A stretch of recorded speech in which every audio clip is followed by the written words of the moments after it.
అలాగే మీరిప్పుడు తిరుపతిలో పనిచేసేటప్పుడు మీరు ఇంతమంది ముఖ్యమంత్రుల దగ్గర ఇంత గొప్ప పేరు తెచ్చుకున్నారు, ఎంతోమంది గొప్ప గొప్ప వాళ్ళతో పనిచేశారు, ప్రజలకు ఎంతో సేవ చేశారు, నిస్వార్థంగా పనిచేశారు.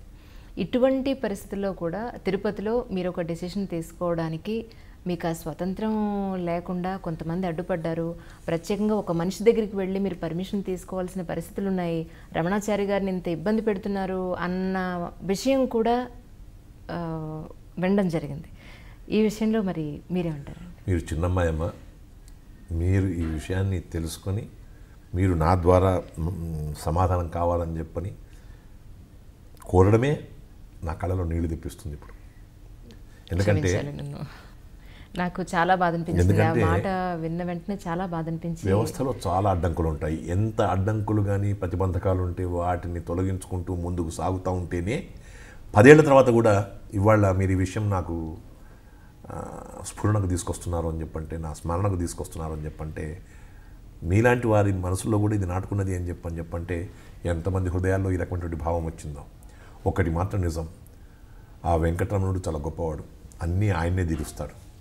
సంకల్పం మంచిదైతే, నా యొక్క స్టాండర్డైజ్డ్ స్టేట్మెంట్ ఒకటే, సంకల్ప శుద్ధి ఉంటే సంకల్ప సిద్ధి ఉంటుందని చెప్పని. మన మనసులో మంచి అభిప్రాయంతో మనం పోయినాము అని చెప్పంటే దానంతర అదే విజయం చేకూరుతుందని చెప్పని. ఆ రకంగా ఏ పని చేసినా సంకల్ప శుద్ధితో చేశాం.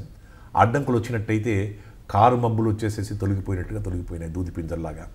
మళ్ళీ వాళ్ళే ఎవరైతే నాకు ఇబ్బంది పెట్టారో మళ్ళీ వచ్చి ఎంతో గొప్ప కార్యక్రమం అండి ఇది అని చెప్పినటువంటి విషయం కూడా నాకు బాగా తెలుసు. ఆ స్థితిలో ఆ సమయంలో బహుశా కొంతమంది కావాలని ఇబ్బంది పెట్టుంటారేమో, కానీ ఆ ఇబ్బందులు భగవంతుడికే తప్పలేదు. ఒక్కొక్కసారి మనకేముంది, కార్యసాధకుడిగా మనం ముందుకు సాగాల్సిన అవసరం ఉంటుంది. కాబట్టి ఒకచో నేలను పవ్వలించు వేరొకచో పువ్వు సిజ్జపై అని భర్తృహరి తన యొక్క సుభాషితాల్లో చెప్పినట్టుగా అన్ని రకాలుగా కూడా మనం అనుభవించడానికి సిద్ధంగా ఉండేటువంటి స్థితిలో గొప్పగా స్వామివారి సేవ చేసుకోవడానికి మంచి అవకాశం దొరికింది. చాలా ఇబ్బందులు వచ్చినా అవి నేను ఇబ్బందులుగా అనుకోలేదు.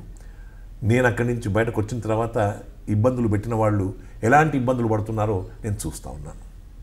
భగవంతుడు మీ యందు ఉన్నాడు. ఇబ్బందులు పెట్టిన వారు ఎలా ఇబ్బందులు పడుతున్నారో నేను తర్వాత కాలంలో నేను చూస్తూ ఉన్నాను. అది కూడా భగవంతుని యొక్క లీల. మనం ఏం చేస్తాం చెప్పండి.